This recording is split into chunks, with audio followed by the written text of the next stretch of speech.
Halo, selamat datang di Discipleship Journey IFGF kelas Grow. Kami sangat senang Anda boleh bergabung bersama-sama dengan kami hari ini. Sekali lagi, saya mau mengingatkan kalau hati Discipleship Journey bukan hanya sekedar Anda dan saya dimuridkan, tetapi bagaimana Anda dan saya boleh memuridkan orang lain. Kita akan masuk ke bab 1 tentang pernyataan misi IFGF bersama Faber Umondor dari IFGF Manado. Selamat mendengarkan, Tuhan Yesus memberkati. Shalom Bapak Ibu Saudara semua. Saat ini kita akan belajar bersama-sama di kelas Grow dan kita akan memulai dari bab 1 yaitu pernyataan misi IFGF.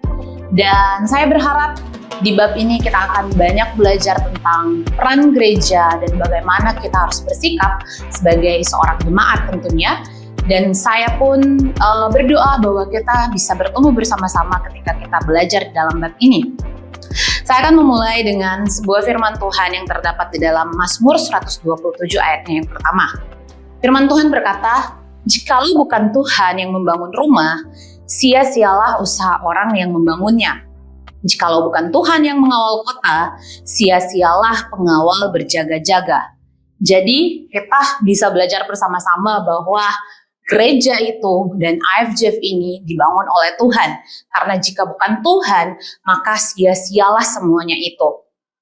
Jika kita melihat ke belakang sejarah dari gereja kita ini IFGF, itu dimulai dari sebuah benih yang kecil. Itu dimulai dari seorang pemuda yang bernama Jimmy Untoro. Tentunya saat ini kita tahu dia adalah Pastor Jimmy Untoro, our founder, pendiri gereja IFGF.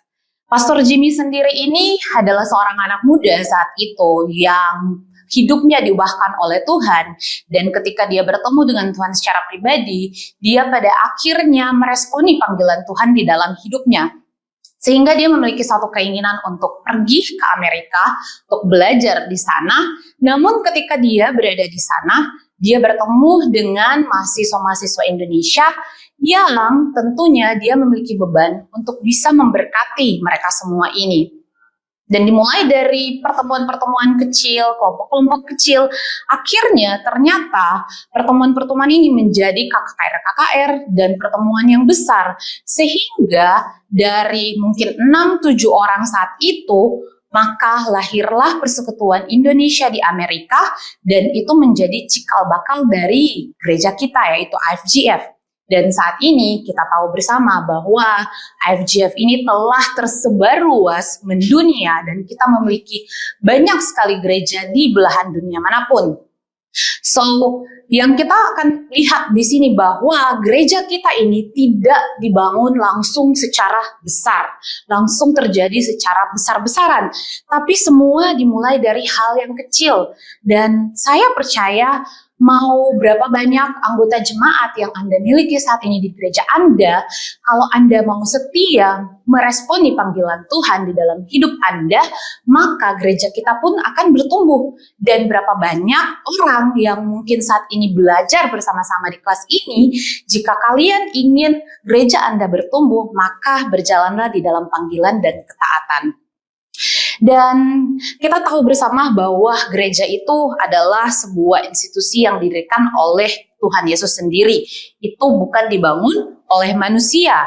Dan gereja bukan hanya sekedar bangunan, tetapi gereja adalah kumpulan orang-orang yang percaya. Untuk itu, IFGF ini memiliki suatu misi utama, yaitu menjangkau manusia, atau yang kita kenal, people is our mission. Ini yang dihidupi bertahun-tahun, bahkan sampai sekarang ini, dan itu pun menjadi beban kita sebagai jemaat yang berada di IFGF, dimanapun Anda berada, bahwa our mission is always the people. Misi utama kita adalah untuk menjangkau jiwa-jiwa, membawa mereka kepada kebenaran, membawa mereka kepada Tuhan, dan membawa mereka untuk menghidupi panggilan mereka di dalam hidup ini. Dan saat ini kita akan mulai dengan part yang A, bagian A, yaitu pewahyuan ilahi. Jika kita belajar bersama-sama di dalam bagian ini bahwa gereja ini bukanlah berdiri karena pemikiran dan keinginan manusia.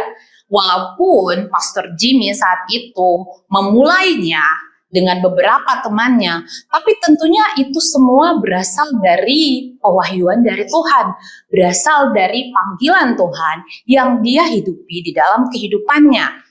Dan kita harus mengerti bahwa isi hati Tuhan itu untuk gereja kita adalah people is our mission. Sekali lagi, pewahyuan yang didapati oleh our pastor, our founders, bahwa gereja kita ini harus berfokus kepada manusia, harus berfokus untuk menjangkau manusia.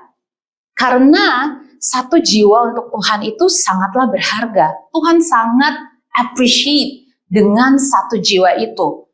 Jika kita membandingkannya dengan waktu, Filipus bersedia mengorbankan waktunya untuk beristirahat, untuk menjangkau sida-sida Eutopia yang ingin mengenal kebenaran Kristus. Kita bisa belajar bersama-sama dari Kisah Para Rasul 8 ayat 26 sampai 40. Dan jika dinilai dengan pengorbanan, maka Paulus dan Silas bersedia dipenjara karena Injil. We know the story, kita tahu cerita tersebut di dalam Kisah Rasul 16. Lalu jika dinilai dengan uang, kita bisa melihat ada sebuah kisah di dalam Injil di mana Tuhan membebaskan orang yang dirasuki oleh setan dan mengorbankan 2000 babi saat itu yang mungkin nilainya ya untuk peternak babi saat itu mahal dan itu berarti untuk mereka. Tapi untuk Tuhan, satu jiwa itu lebih berarti dari apa yang dimiliki oleh peternak ini. Dan itu yang harus menjadi nilai yang tertanam di dalam hidup kita, bahwa one person, satu orang itu sangat berarti. Dinilai secara rohani, satu jiwa di surga berarti adalah tabungan yang sangat berharga di surga. Kita bisa membacanya di dalam Matius 6 ayat 20. Dan dinilai dengan ilahi, secara ilahi. Firman Tuhan berkata, jika satu jiwa itu bertobat, maka seluruh surga itu bersuka cita. Dan kita bisa mengerti ya sama-sama bahwa ternyata people is our mission ini benar-benar harus kita hidupi. Karena itu adalah kemauan Tuhan di dalam kita, di dalam setiap jemaat IFGF. Dan ketika kita ada di sini, kita belajar agar supaya kita bisa keluar dan menjangkau banyak jiwa. Yohanes 3 ayat 16 berkata bahwa karena begitu besar kasih Allah akan dunia ini, sehingga ia mengaruniakan anaknya yang tunggal, supaya setiap orang yang percaya kepadanya tidak binasa, melainkan beroleh hidup yang kekal. Dan ini semua adalah satu statement yang kita sudah pahami mungkin dari kita masih sekolah minggu. Kalau kita sudah menjadi Kristen dari kecil, kita tahu tentang ayat ini bahwa betapa Tuhan sangat mengasihi setiap manusia sehingga ia mau mengorbankan anaknya yang tunggal agar supaya tidak ada satu orang pun yang binasa. Seorang Kate Wright, dia berkata bahwa orang yang terhilang penting bagi Allah, karena itu mereka harus menjadi penting juga bagi kita. Jadi, jika saat ini kita melihat sekeliling kita dan kita tahu bahwa ada orang-orang yang butuh untuk kita datangi, ada orang-orang yang butuh untuk kita dekati karena mereka mungkin sudah terhilang atau mereka belum mengenal Allah, belum mengenal Yesus, maka kita harus memulai sesuatu. Kita harus pergi dan memberitakan Injil tersebut. Kita memberitakan kabar baik agar supaya mereka bisa connect with God. Dan apapun yang menjadi pelayanan kita, jika saat ini kita melayani di gereja, apapun yang menjadi setiap aktivitas kita, gereja kita, IFGF ini memiliki satu tujuan untuk supaya orang-orang tersebut bisa connect dengan Tuhan, bisa terhubung dengan Tuhan, dan kita juga bisa memuridkan orang-orang tersebut. Dan saya percaya jika Anda sudah terbeban untuk belajar bersama-sama di kelas ini, maka Anda pun akan Tuhan taruh beban untuk memuridkan orang lain. Amin.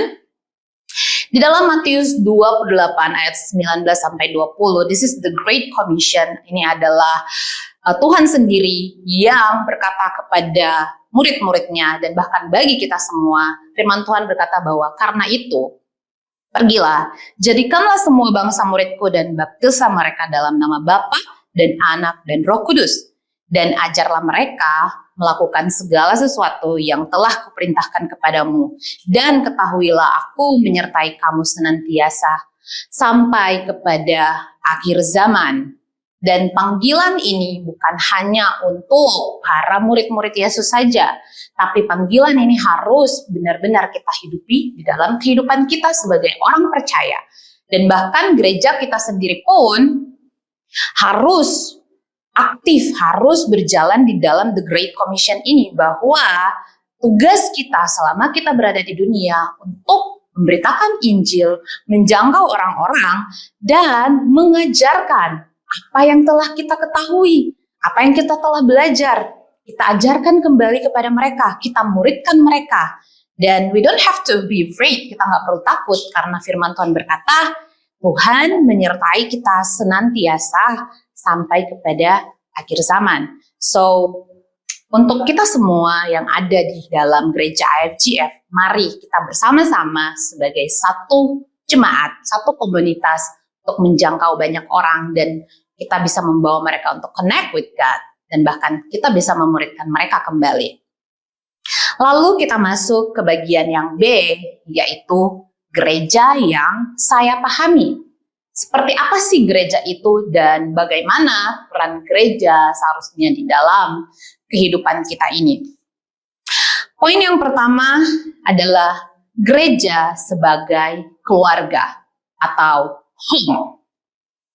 Ayat firman Tuhan kita akan baca bersama-sama. Jika Bapak Ibu Saudara-saudari memiliki Alkitab, silakan buka di dalam 1 Petrus 3 ayat 8. Di sini firman Tuhan berkata, "Dan akhirnya hendaklah kamu semua setia sekata, seperasaan, mengasihi saudara-saudara, penyayang dan rendah hati." Efesus 2 ayat 19 di sini juga dibilang bahwa demikianlah kamu bukan lagi orang asing dan pendatang, melainkan kawan sewarga dari orang-orang kudus dan anggota-anggota keluarga Allah. Firman Tuhan dengan jelas berkata bahwa ketika kita ini percaya kepada Yesus Kristus, menerima Tuhan sebagai juru selamat, dan kita berada di dalam gereja, maka gereja ini akan menjadi keluarga kita. Gereja bukan hanya kita berkumpul, kita beribadah, tetapi di dalam gereja ini kita akan bertumbuh bersama-sama. Sama seperti bayi ya, kalau dia baru lahir, tentu dia akan lahir ke dalam sebuah keluarga. Seorang bayi tidak bisa melakukan semuanya seorang diri. Dia membutuhkan orang lain untuk merawat, untuk mengurus, memberi makan, dan kebutuhan-kebutuhan yang lainnya. Begitu juga kita semua.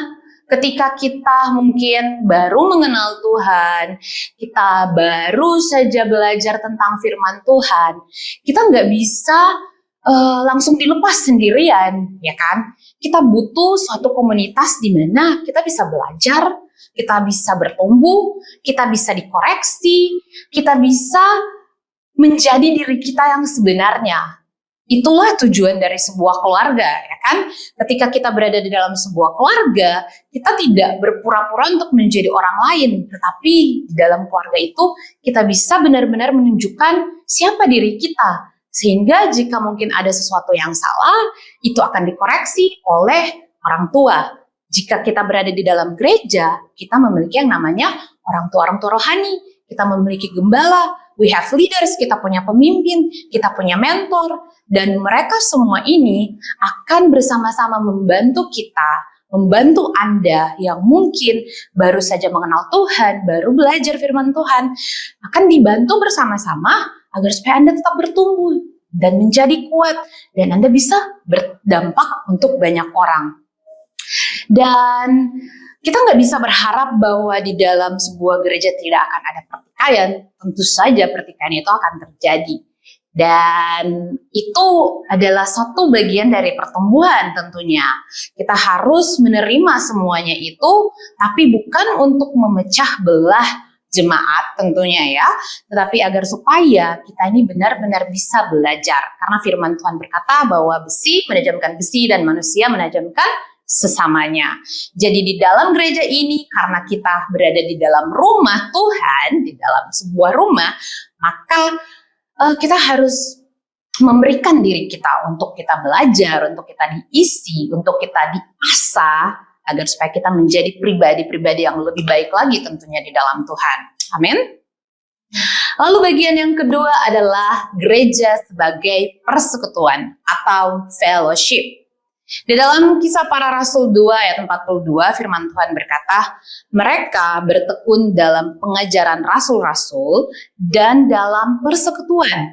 Dan mereka selalu berkumpul untuk memecahkan roti dan berdoa. Lalu Efesus 4 ayat 3, firman Tuhan berkata, dan berusahalah memelihara kesatuan roh oleh ikatan damai sejahtera. Di sini kita belajar bahwa ketika kita berada dalam gereja, ada yang namanya persekutuan, ada yang namanya fellowship. Kita membutuhkan komunitas, karena manusia itu diciptakan bukan untuk hidup seorang diri saja. Dari zaman penciptaan, Tuhan menciptakan manusia itu tidak sendiri. Walaupun pada awalnya Tuhan menciptakan Adam, pada akhirnya Tuhan pun menciptakan Hawa untuk menjadi pendamping Adam.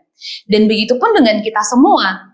Kehendak Tuhan dalam kehidupan kita adalah di mana kita ini bisa membentuk komunitas-komunitas yang benar tentunya. Dan ketika kita di dalam gereja, kita akan masuk di dalam komunitas-komunitas tersebut. Agar supaya apa? Agar supaya kita bisa bertumbuh bersama-sama. Dan di dalam sebuah komunitas ini kita bisa menguatkan satu dengan lainnya. Jika ada organisasi-organisasi yang lain, mereka itu biasanya berkumpul dengan tujuan karena memiliki hobi yang sama, karena memiliki profesi yang sama mungkin, atau kadang memiliki pendapat yang sama sehingga ketika mereka berkumpul mereka akan berdiskusi. Lalu apa yang membedakan gereja dan komunitas lainnya? Tentunya dalam gereja kita semua ini disatukan oleh roh yang sama, yaitu Roh Kudus. Firman Tuhan berkata ketika kita percaya, maka Tuhan memberikan Roh Kudus di dalam kehidupan kita, di dalam masing-masing pribadi kita. Sehingga ketika kita berada di dalam komunitas gereja, kita ini disatukan oleh Roh Kudus, dan agar supaya kita ini menjalani panggilan Allah di dalam kehidupan kita. Dan kita bisa menjadi berdampak, menjadi berkat bagi orang-orang yang ada di sekitar kita. Lalu kita masuk di dalam poin yang ketiga, yaitu gereja sebagai tubuh. Firman Tuhan di dalam Roma 12 ayat 4 sampai yang 6a, firman Tuhan berkata, sebab sama seperti pada satu tubuh kita mempunyai banyak anggota, tetapi tidak semua anggota itu mempunyai tugas yang sama. Demikian juga kita, walaupun banyak adalah satu tubuh di dalam Kristus. Tetapi kita masing-masing adalah anggota yang seorang terhadap yang lain. Demikianlah kita mempunyai karunia yang berlain-lainan menurut kasih karunia yang dianugerahkan kepada kita. Saat Tuhan Yesus datang ke dalam dunia ini, dia mengambil bentuk tubuh manusia. Dan melalui tubuh fisiknya ini, dia menyatakan kasihnya, kasih Allah kepada dunia dengan nyata. Dan melalui physical body-nya, tubuh fisiknya ini, dia melakukan pelayanan-pelayanan selama berada di dalam dunia. Ketika dia terangkat ke surga, dia naik ke surga, dia tetap melanjutkan pekerjaannya di bumi ini lewat tubuh Kristus. Dan siapakah tubuh Kristus itu? Yaitu gerejanya. Gereja Tuhan yang berada di dalam dunia ini. Dan di dalam sebuah gereja, di dalam gereja ini, kita ini firman Tuhan bilang bahwa kita ini seperti tubuh. Kita memiliki banyak anggota dan banyak talenta dari satu orang dengan orang yang lainnya. Kita mungkin memiliki kemampuan yang berbeda. Kita memiliki bentuk pelayanan yang berbeda, tapi semuanya ini adalah untuk melebarkan kerajaan Allah di muka bumi ini. Kita semua yang berada di dalam gereja memiliki fungsi yang signifikan agar supaya kita benar-benar berfungsi secara benar di dalam gereja ini. Dan hal ini juga yang ingin Tuhan ajarkan kepada kita, dan kita harus menghidupinya, bahwa walaupun kita memiliki mungkin keahlian, kemampuan, talenta yang berbeda-beda, tetapi di dalam gereja ini kita nggak boleh saling cemburu, kita nggak boleh saling menjelekkan satu dengan yang lain. Kan tubuh memiliki fungsinya masing-masing dan semuanya memiliki tujuan, ya kan? Dan begitu pun juga kita di dalam gereja, tujuan kita adalah untuk memuliakan Tuhan. Jadi kalau kita menjelekan anggota tubuh lainnya atau orang lainnya, maka kita sedang menjelekan tubuh kita sendiri gitu. Jadi biarlah kita ini benar-benar hidup yang benar di hadapan Tuhan sebagai satu tubuh Kristus, sebagai gereja Tuhan. Seorang yang bernama Bill Schilder berkata bahwa gereja lokal adalah satu tubuh dengan banyak anggotanya, satu bait Allah dengan berbagai macam batu, sekumpulan ternak dengan banyak domba, satu bangsa yang kudus dengan banyak penduduknya, satu pohon anggur dengan banyak rantingnya, satu keluarga dengan banyak saudara. Jadi, ingat saudara-saudara, ingat Bapak Ibu bahwa kita ini di dalam gereja adalah satu keluarga, satu tubuh. Jadi kita harus saling mensupport satu dengan lainnya. Kita harus menjaga satu dengan lainnya, jangan kita menjatuhkan. Amin. Lalu poin yang keempat, gereja adalah milik Kristus. Di dalam Matius 16 ayat 18, firman Tuhan berkata, "Dan aku pun berkata kepadamu, engkau adalah Petrus, dan di atas batu karang ini aku akan mendirikan jemaatku, dan alam maut tidak akan menguasainya." Ingat Bapak Ibu Saudara-saudari, gereja itu bukanlah milik pribadi. Gereja itu bukanlah pemilik pastor kita. IFGF benar dibangun oleh seorang pastor yang bernama Pastor Jimmy Untoro, tapi gereja itu adalah milik Kristus. IFGF ini adalah milik Tuhan. Sehingga kita tuh fokusnya ke Tuhan, jangan fokus kepada orangnya. Kalau kita fokus ke orangnya, mungkin kita akan sakit hati, atau mungkin kita akan merasa, kok dia tidak memperhatikan saya ya. Tetapi kalau kita mau fokus kepada siapa sih pemilik gereja sebenarnya, yaitu Kristus, maka kita akan melakukan semuanya dengan sukacita. Kita akan melakukan pelayanan kita dengan hati yang bersuka, hati yang gembira, dan kita nggak akan saling terpecah belah walaupun kita memiliki perbedaan pendapat, kita memiliki perbedaan kemampuan, talenta kita. Tapi kalau kita tahu bahwa oke, fokusnya ini adalah Tuhan, fokusnya adalah Kristus, karena gereja ini adalah milik Kristus, maka kita akan saling mengasihi satu dengan yang lain, dan kita akan bertumbuh bersama-sama. Dan poin yang kelima, yaitu gereja sebagai pusat kabar baik. Firman Tuhan di dalam Matius 4 ayat 23 berkata, Yesus pun berkeliling di seluruh Galilea, ia mengajar dalam rumah-rumah ibadat dan memberitakan Injil Kerajaan Allah, serta melenyapkan segala penyakit dan kelemahan di antara bangsa itu. Roma 1 ayat 16, sebab aku mempunyai keyakinan yang kokoh dalam Injil, karena Injil adalah kekuatan Allah yang menyelamatkan setiap orang yang percaya, pertama-tama orang Yahudi, tetapi juga orang Yunani. Kita harus mengingat bahwa tugas gereja adalah untuk memberitakan kabar baik tersebut. Tugas gereja adalah untuk memberitakan Injil.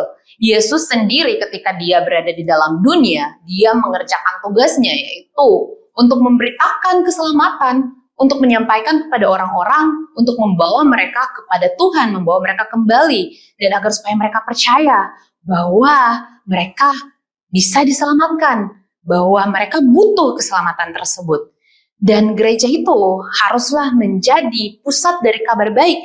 Kita nggak bisa berdiam diri. Kalau kita udah menerima kebaikan Tuhan, kalau kita udah belajar, kita udah sama-sama bertumbuh, now this is the time for us, ini saatnya bagi kita untuk keluar, untuk memberitakan kepada orang lain lagi bahwa there is a good news, ada satu kabar baik, yaitu Tuhan sudah mengirimkan anaknya yang tunggal, Bapa mengirimkan anaknya tunggal, agar supaya kita semua ini bisa diselamatkan. Dan kabar baik itu kita bisa bawa kepada siapa aja. Lihat siapapun yang di sekeliling kita, agar supaya mereka mendapatkan harapan, kesembuhan, kelepasan, pertolongan, dan bahkan keselamatan yang kekal di dalam Yesus Kristus. Dan ini yang harus kita ingat, bahwa gereja harus pergi keluar dan memberitakan kabar baik tersebut. Sekarang kita masuk di poin yang keenam, yaitu gereja sebagai harapan dunia. Matius 5 ayat 14-16 firman Tuhan berkata, kamu adalah terang dunia. Kota yang terletak di atas gunung tidak mungkin tersembunyi. Lagi pula orang tidak menyalakan pelita lalu meletakkannya di bawah gantang, melainkan di atas kaki dian, sehingga menerangi semua orang di dalam rumah itu. Demikian hendaknya terangmu bercahaya di depan orang, supaya mereka melihat perbuatanmu yang baik dan memuliakan Bapamu yang di surga. Kita harus ingat bahwa gereja dan kita sebagai gereja Tuhan, kita harus membawa harapan tersebut, kita harus membawa terang tersebut di dalam dunia ini. Dunia saat ini sedang tidak baik-baik saja.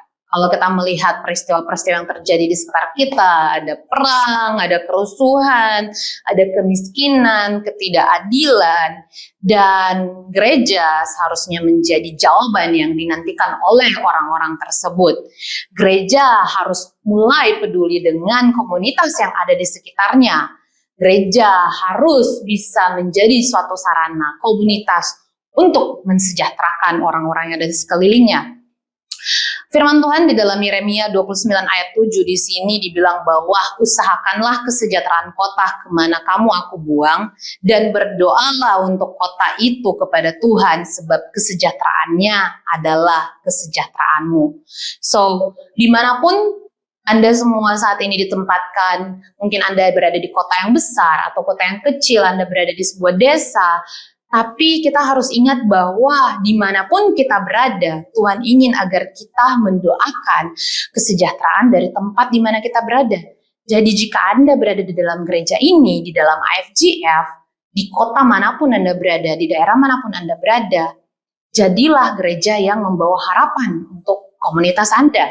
Jadilah gereja Tuhan yang bisa mengubah keadaan kota Anda, keadaan daerah Anda. Dan itu dilakukan dari hal-hal yang kecil terlebih dahulu, berdoa. Dan ketika Anda berkumpul, mulai melakukan sesuatu untuk komunitas di mana Anda berada ini. So, saya berharap gitu, kita semua dapat menjalankan peran gereja ini seutuhnya, yaitu kita bisa membawa harapan kepada dunia ini. Amin. Dan kita masuk di dalam part yang terakhir, yaitu sejarah gereja IFGF. Jika Anda baru pertama kali bergabung mungkin di IFGF, atau Anda sudah lama berada di IFGF tapi mungkin masih belum tahu sejarah gereja kita ini seperti apa sih, bagaimana sebenarnya IFGF ini bisa terbentuk. Jadi akan ada sebuah skema mungkin yang akan terlihat di layar Anda, dan kita bisa belajar bersama-sama, kita bisa mengetahuinya bersama-sama. Gereja IFGF ini dimulai di tahun 1980-an dan dimulai oleh seorang mahasiswa yang kita tahu beliau adalah Jimmy Untoro, Pastor Jimmy Untoro, yang saat itu belajar di salah satu universitas yang ada di Amerika. Dan kegerakan dari seorang anak muda ini menjadi luas pada akhirnya bersama dengan teman-teman Indonesianya yang ada di Amerika. Nah, pada tahun 1981 sampai 1985, Pastor Jimmy Untoro menggerakkan dan menjangkau mahasiswa-mahasiswa Indonesia di Amerika, dan terbentuklah persekutuan-persekutuan di beberapa kota yang berada di Amerika. Pada tahun 1986 sampai 1990, ini adalah fondasi. Persekutuan IFGF berubah menjadi IFGF Church. Jadi awalnya itu adalah persekutuan dan akhirnya berubah menjadi sebuah gereja dengan gereja-gereja lokal di San Francisco, Fresno, Oklahoma, dan Los Angeles. Lalu tahun 89 IFGF melahirkan badan misi yaitu Indonesian Harvest Outreach, dan pada tanggal 25 Juli 1989 akhirnya diakui pemerintah Republik Indonesia sebagai sebuah sinode gereja dengan nama Gereja Injil Seutuh Indonesia, atau dulu kita kenalnya itu adalah GISI. Dan tahun 90, IFGF GISI mencanangkan misinya yaitu People is Our Mission, dan menetapkan 10 visi yang menjadi sasaran pelayanan IFGF. Dan Anda akan belajar visi misi tersebut di bab-bab selanjutnya, so jangan sampai kelewatan. Nomor 4, tahun 1990 sampai 2000, gereja kita ini bertumbuh sangat pesat, dan menjadi apostolic denomination, sebuah sinode yang dipimpin oleh tim kerasulan atau apostolik yang berkembang di 13 negara saat itu. Dan tahun 2000, IHO itu atau Indonesian Harvest Outreach berubah identitasnya menjadi World Harvest yang kita kenal sampai sekarang. Di tahun 2000 sampai 2005, this is a new chapter for our church, di mana bersatu untuk memberkati bangsa-bangsa, dan IFGF berkembang menjadi lebih dari 314 gereja di 22 negara. Pada tahun 2006 sampai 2010 terjadi multiplication, yaitu IFGF berkembang menjadi lebih dari 3.000 gereja di seluruh dunia. And then tahun 2010 sampai 2015 together menjadi suatu tema besar untuk gerakan IFGF. Dan 2016 sampai 2020 kita menghidupi yang namanya People is our Mission, Connect with God and Make Disciples, dan ini ada sampai sekarang. So untuk kita semua, mari bersama-sama kita sudah belajar ya bagaimana gereja kita yang terbentuk dan bagaimana peran kita sebagai orang di dalam gereja. Dan People is our Mission harus tetap menjadi misi utama kita, harus kita hidupi di dalam kehidupan kita sebagai gereja Tuhan. Amin. Tuhan Yesus memberkati.